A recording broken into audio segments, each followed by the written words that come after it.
পৃথিবীতে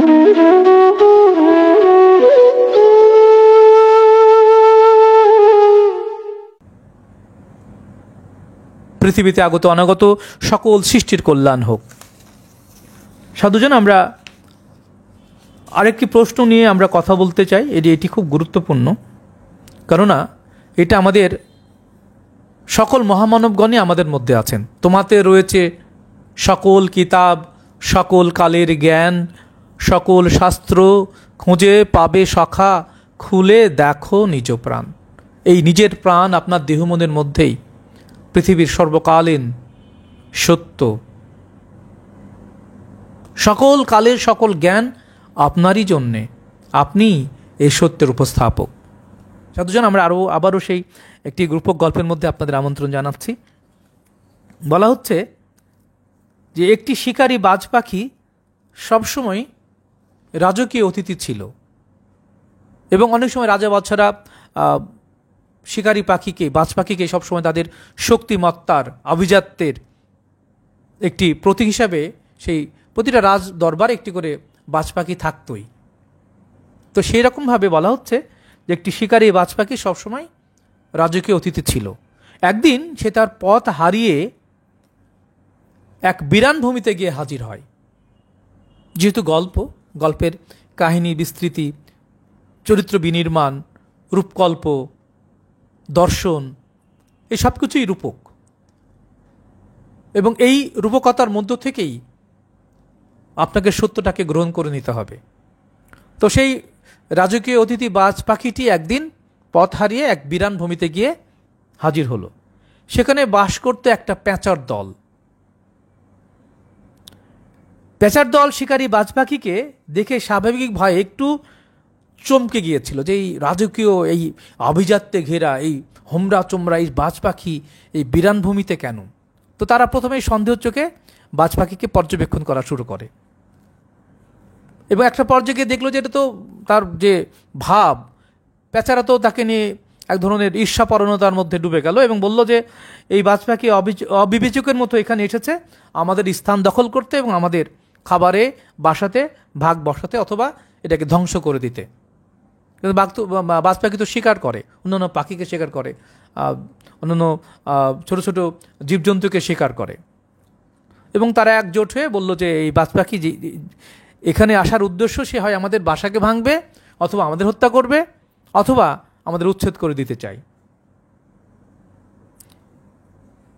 এবং পেঁচারা একসাথে হয়ে সে বাজ পাখির উপরে হামলা চালায় একটা পর্যায়ে, এবং তাকে নানাভাবে কটু কথা বলে তাকে বিষিয়ে তোলে। বাজ পাখি পেঁচাদের মাঝে পড়ে ভীষণভাবে অস্বস্তি বোধ করছিল। সে সত্যই এই জায়গাটায় আসতে চায়নি, তাকে সে যেভাবে হোক এসে পড়েছে, এবং সে নানাভাবে অস্বস্তি বোধ করছে, এবং তাদেরকে বোঝানোর চেষ্টা করছে যে আমি তোমাদের শত্রু নই, আমি এখানে থাকতেও আসেনি, তোমাদের ক্ষতিও করতে চাই না। কিন্তু তারা সেটা বিশ্বাস করতে চাইল না। তাই সে চিৎকার করে বলল যে এই বিরান প্রান্তরে হে পেঁচারা, আমি তোমাদের সাথে কেন থাকব? আমি তো রাজপ্রাসাদে বাস করি, তোমরা জানো না যে আমি কত বৃহৎ সম্মানের সাথে, কত মর্যাদায়, কত আভিজাত্য নিয়ে বাস করি রাজপ্রাসাদে। এরপর পাখিটি বলল যে হে পেঁচার দল, তোমরা দুঃখিত হয়েও না, আমি এই অপরিচিত প্রান্তরে থাকতে আসিনি, আমি আমার গন্তব্যে অবশ্যই, অর্থাৎ সেই রাজপ্রাসাদে আবারও ফিরে যাব। এই ফালতু প্রান্তর যা তোমাদের দৃষ্টিতে মহামূল্যবান, আমার কাছে মূল্য অতি সামান্য, নগণ্য, সুতরাং তোমরা ভেবো না। আমি যেহেতু রাজপ্রাসাদে সবসময় স্থান করি, সেহেতু আমি এই গুহার মধ্যে কখনোই বাস করে শান্তি বোধ করবো না, স্বস্তি বোধ করবো না। ফলে তোমরা দুশ্চিন্তা করো না, আমি এই নোংরা জায়গা থেকে অবশ্যই যত দ্রুত পারি চলে যাব। কিন্তু পেঁচার দল বাজ পাখির কথা বিশ্বাস করতে পারল না। তারা ভাবলো এটা একটা নতুন ফন্দি,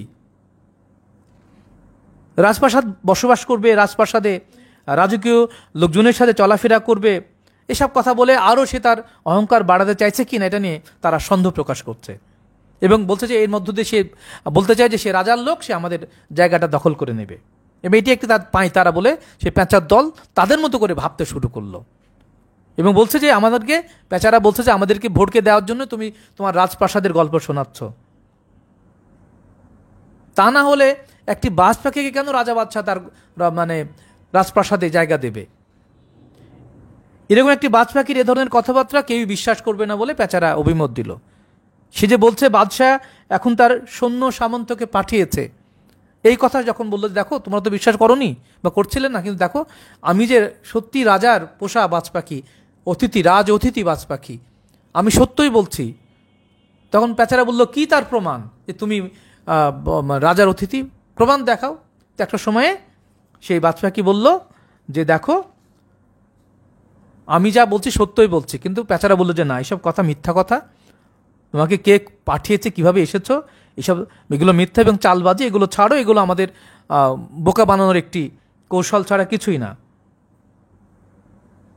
এবং তারা বলল যে এই তোমার মতো বাজ পাখির কথা যে বিশ্বাস করবে সে তার সন্ধানকে হারাবে, নিজেকেও সে তোমার খাদ্য হিসেবে তুলে দেবে। সুতরাং পেঁচারা বলল যে বাজ পাখির মতো তোমার মতো একটি ভয়ঙ্কর এই শিকারী পাখি, সে কি করে রাজার দরবারের সম্মানিত অতিথি হতে পারে? তোমার সব কথাই মিথ্যা, এবং যে তোমাকে বিশ্বাস করবে সে ঠকবে। কিন্তু বাজ পাখি বলছিল, সে চেষ্টা করছিল যে এই পেঁচাদেরকে সঠিক জ্ঞান এবং পথ দেখাতে এবং তাদের এই অজ্ঞতা এবং মূর্খতা থেকে মুক্তি দেওয়ার জন্যই বাজ পাখি নানাভাবে তার পরিচয় দেওয়ার চেষ্টা করছিল। একটা পর্যায়ে সে বলল যে হে পেঁচারা, তোমরা অহংকার করো না। আমার একটি পালকও যদি ভাঙে তাহলে আমার মালিক তোমাদের এই পুরো এলাকাটাকে নিশ্চিহ্ন করে দেবেন। আমার স্বগোত্রীয় কেউ যদি আমাকে বিরক্ত করতে চাইতো তাহলে বাদশাহ তার প্রতিশোধ নিতে হাজার হাজার বাজ পাখিকে মেরে ফেলত। সুতরাং আমি আবারও তোমাদের বলছি যে তোমরা যে আমাকে সম্মিলিতভাবে আক্রমণ করতে চাও বা আমার ক্ষতি করতে চাও, এই ইচ্ছাটা ত্যাগ করো। কারণ যদি অন্য কোনো বাজ পাখিও আমার একটি পালক তুলতে চাইতো তাহলেও রাজা এরকম শত শত হাজার হাজার বাজ পাখিকে মেরে ফেলতে কুণ্ঠাবোধ করবে না। কারণ আমি হচ্ছি সেই রাজ বা রাজা বাদশার পরীক্ষিত রাষ্ট্রীয় অতিথি। কারণ আমার জন্য তার অন্তরে একটি বিশেষ সম্মান আছে, মর্যাদা আছে, ভালোবাসা আছে, স্থান আছে। আমি যেখানে যাই না কেন তিনি আমার সাথে সাথে সবসময় কোনো না কোনোভাবে আমাকে অনুসরণ করেন। তিনি আমাকে আকাশের আলে আমি দিগন্তের পর্দা ভেদ করে আকাশে উড়ি, তিনি যেদিকে আমাকে ছেড়ে দেন আমি সেখান থেকে আবারও ঘুরে গিয়ে তার কাছে গিয়ে হাজির হই। কারণ আমি হলাম বাজ পাখি। আমার আকাশে ওরা দেখে বিশাল পাখি হোমা ও আশ্চর্য হয়ে যায়। আর তোরা সামান্য পেঁচা, তোরা আমাকে এই ভুল বুঝে আমার প্রতি আক্রমণ চালাচ্ছিস, এটা অবশ্যই কোনো ভালো কিছু নয়। তোরা নতুনভাবে নিজেদের আত্মোপলব্ধি করে দেখ, আমি যা বলছি সত্যই বলছি। এবার পেঁচাদের দিকে তাকিয়ে বাজ পাখি আবারও বলল, সেই পেঁচাটি সৌভাগ্যবান যে আমার আকাশের ওড়ার রহস্য নিয়ে ভাবে এবং আমার মর্যাদা উপলব্ধি করতে পারে। দেখ, তোরা আমাকে আক্রমণ করার চাইতে, আমাকে আঘাত করার চাইতে তুই ভাবতে পারিস যে আমি কিভাবে আকাশে উড়ি, কিভাবে বিশাল দূরত্ব অতিক্রম করি, এটা কিভাবে করি। এভাবে এটা ভাবলেও তোদের মধ্যে একটি আধ্যাত্মিক উন্নতি ঘটবে। তোরা ভাবতে পারবি যে তোরা কেন সেই জায়গায় যেতে পারিস না, তোদেরও তো যাওয়া উচিত। সেই উঁচু বিশাল শূন্যে পাখা মেলে ওড়ার আকাঙ্ক্ষা তোদের মধ্যে জাগ্রত হতে পারে। তোরা উপলব্ধি করতে পারতি আমার ক্ষমতা। যদি এই বিষয়টি বুঝতে পারতে, যদি তোমরা কখনো বুঝতে পারতে, তাহলে কি হতো, তোমরাও আমার সাথে এই আচরণটা করতে না। সুতরাং যেহেতু বাদশার সাথে আমার সম্পর্ক, বাদশাহ সবসময় আমার খোঁজ রাখেন, আমার বিপদ আপদ সম্পর্কে সে অবশ্যই ইতোমধ্যে, আমি যে পথ হারিয়ে ফেলেছি, ইতোমধ্যে তিনি লোক লস্কর, পাইক পেয়াদা, সৈন্য সামন্তকে নিশ্চয়ই আদেশ দিয়েছেন আমাকে খুঁজে বের করা। সুতরাং আমি যেখানেই থাকি অবাঞ্ছিত নই এবং আমার একটি সম্মান আছে। সুতরাং বাজ পাখি বলছে যে সত্যকে ধারণ করার জন্য, সত্যকে উপলব্ধি করার জন্য যারা বৃহৎ, পবিত্র, ন্যায়, মহানুভব, সম্মানিত, তাদের মর্যাদার প্রতি সম্মান জানালে তার দয়ায় অনুগ্রহে তোমরাও মর্যাদাবান হয়ে উঠতে পারো। সুতরাং আমি বাদশার গোত্রের কেউ নই, আমি কেবল তার এক শিকারী পাখি। তিনি মহামান্য, আমি কিচ্ছু না। কিন্তু বাদশার ভালোবাসার কারণে এবং তার প্রতি আমার সমর্পণের কারণে এবং তার খেদমত করার জন্য, তার কথা শোনার কারণে তিনি আমাকে মহা মর্যাদাবান বিশেষ ধরনের দয়ার কৃপা দৃষ্টি দিয়ে তিনি আমার দিকে তাকিয়েছেন এবং সেই অনুগ্রহে আমি আজ রাজ অতিথি। আমার সম্মান যে কোনো এই রাজ্যের যে কোনো ব্যক্তির চাইতে বেশি। এবং এই জন্যই তোরা আমাকে না চিনতে পারছিস, তোরা আমাকে আক্রমণ করছিস, আঘাত করছিস, কিন্তু তোরা জানিস না যে আমার প্রতি সামান্য আঘাতের ইচ্ছা করলেও আমার বাদশাহ তোদেরকে ছাড়বে না। এই বলে বাজ পাখি তার বিশাল পাখা উড়িয়ে সে আবার রাজপ্রাসাদের দিকে চলে গেল।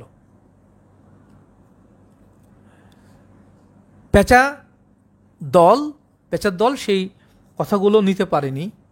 তারা বাজ পাখির এই তাদের কিছু না বলে তাদেরকে একটা বিশেষ ধরনের জ্ঞানের মধ্যে নিয়ে এসে যখন সে সত্যি সত্যি আবারও তার গন্তব্যে ফিরে গেল, তাদের কিছু না বলে, তাদের আঘাত না করে, বরং আঘাত প্রাপ্ত হলো কিছুটা, তখন সেই পেঁচার দল অবাক বিস্ময় তাকিয়ে রইল যে সত্যিই তো, সে তো চাইলে আমাদেরকে হত্যা করতে পারতো, আমাদের বাসা ভেঙে ফেলতে পারতো, কিন্তু সে তো কিছুই করলো না, বরং আমাদের মধ্যে কিছুটা, আমাদের আত্মোপলব্ধির জায়গায় সে আমাদেরকে কিছুটা জাগ্রত করে গেল।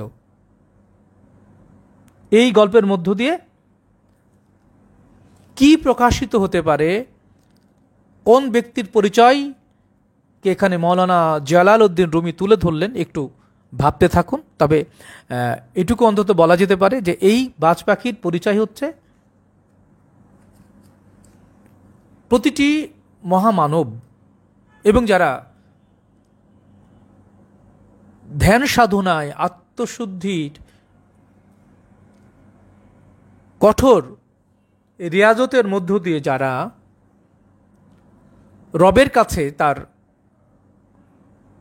পবিত্রতা অর্জন করেন, কামালিয়াত অর্জন করেন, মাজেজা অর্জন করেন, অর্থাৎ নবীগণ, রাসূলগণ এবং ওলিয়ে কামেলগণকে জালালউদ্দিন রুমি তার এই গল্পটি অনেক বড়। আমরা এরপরে জালালউদ্দিন রুমি রহমতুল্লাহ যেভাবে 2 লাইন পরপর করে সেই তার গল্প শুনিয়েছেন, কখনো কোরআন থেকে উদ্ধৃতি দিয়েছেন, কখনো রাসূল পাক সাল্লাল্লাহু আলাইহি ওয়াসাল্লামের জীবন আদর্শ থেকে উদ্ধৃতি দিয়েছেন, এগুলো নিয়ে আমরা পরবর্তী গল্পের এই অনুষ্ঠানে আমরা সরাসরি তার সেই ফার্সি ভাষার বাংলা অনুবাদ সহ আপনাদের সামনে হাজির হলে, যদিও সময় লাগবে, কিন্তু এগুলো থেকে আপনারা আলাদা ধরনের আত্মদর্শন বা আত্মজ্ঞান অর্জন করতে পারেন। এখানে সেই বাজ পাখিকে বলা হচ্ছে একজন কামেল বা একজন নবী রাসূলের সম্মানের অধিকারী, যারা তাদের প্রতীকী স্বরূপ হিসেবে ব্যবহার করা হয়েছে, রূপক মাহাত্ম্য প্রকাশ করা হয়েছে। আর দুনিয়া হলো পেঁচা, সে আপনাকে কখনোই ভালো চোখে নেবে না। আপনার সত্য জ্ঞান কোনোদিনই কোনো মহামানবকে, এই জগৎবাসী, এই পেঁচার দল, সাধারণ তথাকথিত ধর্ম ব্যবসায়ীরা কোনোদিনই কোনো অলিয়া উলিয়া গাউস কুতুবকে সহজ করে তারা নেয়নি, বরং তারা ধর্মের শত্রু হিসাবে তাদেরকে নানাভাবে আঘাত করেছে, আক্রমণ করেছে। সুতরাং এই পেঁচার দল দুনিয়াবাসীকে পেঁচার সঙ্গে তুলনা করা হয়েছে, আর বাজ পাখিকে তুলনা করা হয়েছে সত্যানুসন্ধানী মাহাদি রূপে, নবী রাসূল রূপে। এবং আল্লাহর অলিদের সাথে শত্রুতা করে যারা, তাদের নানাভাবে তাদের জীবন যে দুর্বিষহ, এই বিষয়গুলো আল্লাহ তাআলা বারবার ঘোষণা করেছেন এবং বলেছেন, যারা আমার অলির সাথে শত্রুতা করে আমি তার সাথে যুদ্ধ ঘোষণা করি। সুতরাং আল্লাহ স্বয়ং রব্বুল আলামিন হলেন বাদশার প্রতীক। এবং রুমি রহমতুল্লাহ এই গল্পের মধ্য দিয়ে যারা পেঁচারূপী দুনিয়ার ভোগবাদী, পুঁজিবাদী যৌনতার মধ্যে ডুবে থাকে, তাদের মধ্যে বাজ পাখিরূপী মহান রবের প্রেম বিতরণকারী মহামানবদের এই আগমন সকল কালেই যে